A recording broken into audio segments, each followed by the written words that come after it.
Sur la concentration intérieure. La pensée est le véhicule immédiat du moi, l'immédiateté pure, mais elle n'est pas connue en tant que telle par l'homme ordinaire, qui la reconnaît tout au plus philosophiquement comme une médiation. Le plus grand maître à penser moderne, Rudolf Steiner, ne cesse d'indiquer la discipline libératrice ou transformatrice, ou l'ascension de la pensée pure, la concentration, en fait, comme fondamentale pour la réalisation intérieure. Tout type de concentration est en soi une opération de la pensée. En ce sens, la concentration est la clé de toute technique intérieure, qu'elle soit de type yogique, védantique, soufique, etc., mais elle devient la clé de l'action intérieure authentique, lorsqu'elle saisit le processus même de la pensée qui se trouve à la racine de toute technique intérieure. Le traité se réfère à une telle clé. La pensée, telle qu'elle est vécue quotidiennement par l'homme rationnel moderne, est la détérioration intérieure continue, tantôt déductive-inductive, tantôt cérébrale-instinctive, d'une force supérieure, qui est en elle-même un courant de synthèse de la lumière et de la vie. Ici, la pensée a en elle la volonté, et la volonté a en elle le sentiment. Dans une zone superconsciente, les trois facultés de l'âme, la pensée, le sentiment et la volonté ne forment qu'une seule force resplendissante. Si, en tant que telle, c'est-à-dire avec son pouvoir originel de lumière de vie, une telle force devait descendre dans l'organisme humain, elle le détruirait. Pour s'incarner, cette force se divise donc en trois courants, dont un seul, la pensée, devient conscient, mais il le devient au prix de son reflet dans l'organe cérébral. En renonçant à son propre élément subtil de vie, la pensée devient un reflet mort, une ombre, pourvue d'un mouvement dans lequel il n'y a plus d'âme, ni de lumière intérieure. C'est le mouvement dialectique, si cher aux philosophes modernes, matérialistes ou spiritualistes, la pensée de l'impuissance. Les deux autres courants, le sentiment et la volonté, conservent certes leur élément de vie, mais à condition de se lier à la sphère somatique subconsciente, c'est-à-dire au corps sensible et vital ou éthérique, de sorte que leur dynamique se modifie et s'élève à la conscience sous la forme de flux émotionnels et instinctifs respectivement. Normalement, l'humanité se trouve dans l'état de rêve en ce qui concerne le sentiment vivant et dans un état de sommeil profond en ce qui concerne la volonté vivante. Elle n'est éveillée que dans la pensée sans vie. Cette privation de vie rend la pensée indépendante de son courant synthétique originel, raison pour laquelle l'humanité est certes libre en pensée, mais d'une liberté rhétorique abstraite, dépourvue de pouvoir sur les choses, parce qu'il lui manque l'esprit. La coquille vide de cette liberté est normalement remplie par des contenus instinctifs. C'est pour cette raison que l'homme se considère à juste titre comme libre, mais qu'il est essentiellement manœuvré par l'instinct. En ne prenant pas conscience de la force synthétique originelle, la pensée ne parvient pas à se distinguer des contenus sensoriels, de même qu'elle ne parvient pas à réaliser une véritable synthèse de la multiplicité du monde telle qu'elle la rencontre dans la perception sensorielle. Elle ne parvient pas à réaliser autre chose qu'une synthèse conceptuelle partielle et elle ne parvient pas à se mouvoir autrement qu'à travers des rapports dialectiques entre des grandeurs mesurables. L'effondrement de la pensée n'est guéri que par la logique de la pensée physico-mathématique. La force de pensée réelle se divise en une série continue d'images mentales, dont le petit chaos est tout juste ordonné par le formalisme logique. Les instincts et les états émotionnels usurpent la conscience, grâce à cette impuissance de la pensée, forte seulement au niveau de la quantité abstraite ou des mécanismes absolus, incapable de reconnaître la source de son pouvoir minimal. La concentration rétablit, même si ce n'est chaque fois que pour un bref instant, la domination du moi dans l'âme, dans la mesure où elle exige de la pensée qu'elle se meuve selon son propre pouvoir synthétique. Elle y parvient à travers un thème voulu pour elle-même, comme moyen d'unification et d'intensification du courant de pensée qui est normalement dispersé. À travers l'attention tournée sans limite vers un thème, ou une image ou un concept, qui doit se tailler un camp exclusif dans la conscience, la pensée retrouve son unité originelle, la force du moi. L'erreur humaine commune, tout comme l'erreur de ceux qui essaient de retrouver la dimension suprasensible, sans se rendre compte qu'ils partent d'une conscience dialectique, réside normalement dans le fait que la présence réelle du moi dans l'homme n'est pas directe, mais continuellement reflétée par le physique et donc par le corps sensible ou psychisme, correspondant à ce qui est appelé Kamarupa par les hindous, et le corps astral par les occultistes occidentaux, c'est-à-dire le corps de l'âme lié aux catégories corporelles. Dans l'humanité commune, en effet, les impulsions psychiques du corps astral se substituent continuellement à l'impulsion métaphysique du moi. À travers le corps astral, le corps physique, avec ses puissances instinctives et ses démonismes émotionnels, parvient à manœuvrer la pensée. Une telle situation désigne spécifiquement l'homme moderne, dont la pensée est tombée si bas dans le cérébral qu'elle en arrive même à douter de sa propre autonomie par rapport à l'organe du cerveau, et à construire des doctrines et des théories fondées sur la conviction de la priorité des processus cérébraux sur la pensée, ce qui est le cas dans le monde animal. En effet, les animaux ne pensent pas, mais opèrent à travers une pensée sage et non dialectique, dont l'immédiateté part du corps physique, soutenue par les forces de sa propre âme de groupe incorporel. La dimension exclusivement rationnelle rabaisse l'humanité au niveau de l'animal. En effet, son intelligence est mobilisée à travers le monde pour satisfaire des besoins physiques et pour réaliser un système d'organisation économico-sociale en fer qui correspond à la vision du monde physique animal. S'il existe un moment primordial dans l'évolution humaine, où l'humanité originelle, en tant qu'entité spirituelle, surmonte le chaos, il est nécessaire de dire Que l'imposition actuelle de l'organisation physique animale à la société est un retour au chaos sous forme scientifico-technologique. Une fois de plus, l'esprit est appelé à faire face au chaos, à l'apparition systématique du démoniaque. Le drame de l'époque actuelle consiste en ce que le moi ordinaire ne dispose pas de la profondeur potentielle dont le démoniaque dispose par ailleurs. Le moi a besoin de la force dont il est issu. La concentration permet à la pensée de manifester sa propre force pure, indépendamment du psychisme. La pensée se soustrait temporairement au domaine du corps astral, c'est-à-dire à la force des pouvoirs instinctifs. Ces puissances sont en réalité des forces du moi, c'est-à-dire des forces de la volonté profonde, déviées vers les besoins structurels du corps. Le moi les subit comme déviantes et en opposition, tant qu'il est un moi réflexe ou dialectique, manquant de sa propre indépendance par rapport au corps astral et donc du pouvoir de le saisir. L'exercice de la concentration, en réalité, part du moi et commence à rendre au moi sa propre domination originelle sur le corps astral. La pensée est le membre immédiat du moi. En dominant la pensée par l'intermédiaire du corps astral, les forces instinctives corporelles s'imposent au moi. En libérant la pensée de la sujétion au corps astral, le moi reprend le contrôle de l'âme, et donc du corps, et il contrôle et transforme les forces instinctives corporelles. Il s'agit en fait de forces surhumaines perdues par le moi, que le moi a pour tâche de récupérer en puisant dans sa propre force surhumaine. Cette récupération commence par une concentration correcte de la pensée, il faut donner à la pensée les moyens de manifester sa propre force objective indépendante du corps astral et capable de transmettre à l'âme la force transcendante du moi, elle seule peut transformer les instincts. Celui qui aspire aujourd'hui à l'initiation doit tout d'abord faire l'expérience de la pensée en tant que force pure, indépendante de tout objet ou sujet à travers lequel elle se manifeste, et en tant que force extrasensorielle. L'activité psychique, il ouvre ainsi la voie au pouvoir transcendantal du moi. Le sens de l'expérience est l'autonomie de la conscience du moi par rapport à sa propre base corporelle, une autonomie qui permet la première forme de connaissance non dialectique mais directe du supersensoriel, et donc des phénomènes réels de la conscience par rapport à la localisation corporelle fonctionnelle des mouvements typiques de l'âme.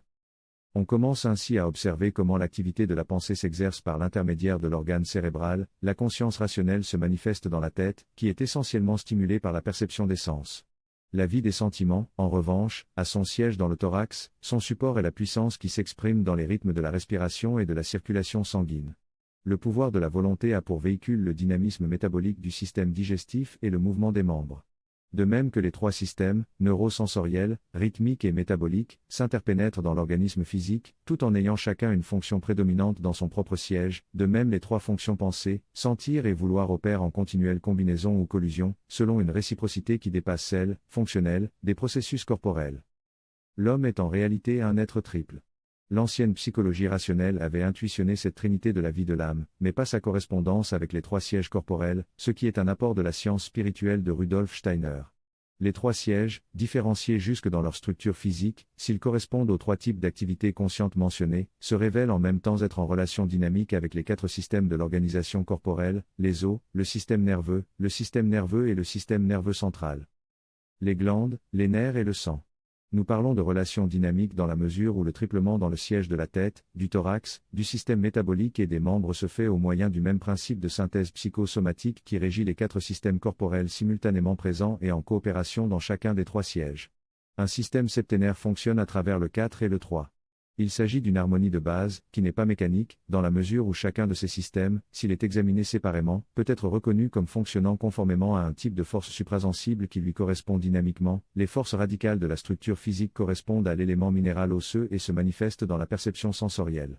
Le système des glandes peut être reconnu comme le véhicule des forces vitales ou éthériques qui forment l'organisme, le système nerveux est le support de l'activité sensible psychique, astrale, le système sanguin porte le principe I, qui se manifeste comme conscience de soi dans le système de la tête, au moyen d'une relation spéciale avec l'organe du cerveau. L'homme moderne, avec son obsession du réalisme, attaque l'ordre septénaire avec des forces de chaos, c'est pourquoi les névroses et les maladies mentales sont en train de devenir le mal général de l'humanité. En fait, les quatre principes intérieurs, le moi, l'astral, l'éthérique et le physique sont présents en mouvement simultané et interdépendants dans chaque manifestation des trois activités de l'âme, penser, sentir et vouloir, tandis qu'organiquement ils sont les forces originelles pénétrant les sièges respectifs de chacun d'eux, le supérieur, le moyen et l'inférieur qui correspondent chacun précisément aux trois systèmes du cœur, du thorax, du métabolisme et des membres. L'équilibre dans la vie de l'âme peut être considéré comme la réalisation de l'ordre hiérarchique par lequel le principe du moi agit sur l'astral, l'éthérique et le physique, au moyen de la relation harmonique entre la pensée, le sentiment et la volonté. Le principe du je porte en lui. Il est lui-même le centre originel des forces. Là où ces principes sont contredits, c'est le chaos commence à régner dans la structure humaine. Mais le chaos lui-même a une profonde raison d'être, éveiller les forces transcendantes du moi, pour qu'elles s'incarnent dans l'humanité. Le simple humain n'a pas le pouvoir de dominer et de transformer les instincts, tout au plus peut-il parvenir à un accord avec les entités qui manipulent l'homme à travers les instincts, mais ce n'est pas une action spirituelle. Il faut donner un pouvoir illimité à l'être transcendant du moi qui, étant identique au logo en lui-même, possède ce pouvoir comme le secret de l'âme, comme le secret du cœur. Devant les investigations de la science de l'esprit, la vie de l'âme se révèle liée non seulement au système nerveux, mais aussi aux autres systèmes, avec des relations différenciées, que la conscience ordinaire ne perçoit pas, mais dont elle reçoit continuellement les manifestations, aux causes desquelles elle peut arriver non pas en retraçant intuitivement le processus, parce que ce retraçage ne peut dépasser les limites de la nature vitale animale, mais en réalisant le principe indépendant de la manifestation en soi. La pensée et l'activité neurosensorielle ne peuvent être attribuées qu'au système nerveux, la pensée est donc la seule activité de la conscience capable de retracer son propre processus précérébral. Le sentir et le vouloir renvoient non pas à des organes, mais à des supports en mouvement, comme le système sanguin respiratoire et le système métabolique, qui n'offrent au moi aucune base de conscience éveillée, comme le fait le système nerveux. En effet, le sentir et le vouloir, s'ils sont des activités dont certaines manifestations sont perceptibles sensoriellement, se situent à des niveaux qui, pour la conscience de veille, correspondent respectivement à l'état de rêve et à l'état de sommeil profond. Ce qui se manifeste habituellement comme la conscience de veille, surgit dans le siège où la pensée est produite, il s'agit d'une conscience pensante par essence, même lorsqu'elle se déplace pour des contenus émotionnels ou instinctifs. Cette conscience n'a pas de perception directe des contenus de sentiment ou de volonté, comme c'est le cas pour la pensée. Le sentiment et la volonté, qui ont lieu par le biais d'autres supports, peuvent être captés par le système nerveux, qui n'est pas leur véhicule, mais le véhicule par lequel ils viennent à la conscience. Du fait que les mouvements instinctifs volontaires et émotionnels, sentimentaux se répercutent sur le système nerveux jusqu'au système cérébral, les psychophysiologistes modernes déduisent automatiquement que la vie des sentiments, des instincts et des impulsions de volonté s'effectue à travers ce système. En réalité, les manifestations du sentiment et de la volonté, même si elles parviennent à être captées par l'activité des nerfs, ne passent pas par ce système. L'investigation intérieure montre qu'une vie de conscience développée peut permettre à l'homme de percevoir des sentiments, des états d'âme ou des impulsions avant qu'ils ne pénètrent dans le réseau nerveux, c'est-à-dire au moyen d'une rencontre objective préalable avec eux, grâce à laquelle son contenu objectif peut être reçu, ce qui entraîne une discrimination, un consentement ou un refus en temps utile. Mais pour cela, l'ascension spécifique de la pensée et de la perception est nécessaire, et la concentration en est la préparation. En réalité, les processus de sentir et de vouloir se déroulent au moyen de supports corporels avec lesquels la conscience humaine n'a pas de lien direct. Mais même lorsqu'elle a ce lien avec son propre support nerveux légitime, la conscience est incapable de le percevoir si elle ne s'éduque pas à travers une discipline appropriée. Le lien existe à un niveau qui échappe à la conscience rationnelle ordinaire, qui est incapable de s'expérimenter indépendamment de son support. La conscience peut, grâce à un acte intérieur direct, arriver à la source de l'activité pensante et avoir conscience d'être au centre de l'origine de la pensée. Ce processus, qui a lieu grâce à son indépendance, même temporaire, par rapport au système nerveux, lui permet de réaliser un détachement et une objectivité. Le contrôle des contenus émotionnels et instinctifs, qui se présentent normalement comme des sensations complètes en elles-mêmes, ayant déjà impliqué le moi, c'est-à-dire ayant déjà eu lieu au niveau physio-psychique avant d'être perçues, raison pour laquelle elles se présentent avec un caractère de nécessité et d'obligation, qui constitue le véritable enjeu de l'expérience intérieure. De ce qui a été observé, on peut déduire qu'il y a une priorité pour la discipline de la pensée dans le but de libérer les facultés de l'âme et d'élever la conscience à la perception du primordial qui unit l'humanité au cosmique. Le suprasensible ne peut être saisi par la pensée dialectique, dans son courant métaphysique, la pensée libre ne peut que commencer à se mouvoir.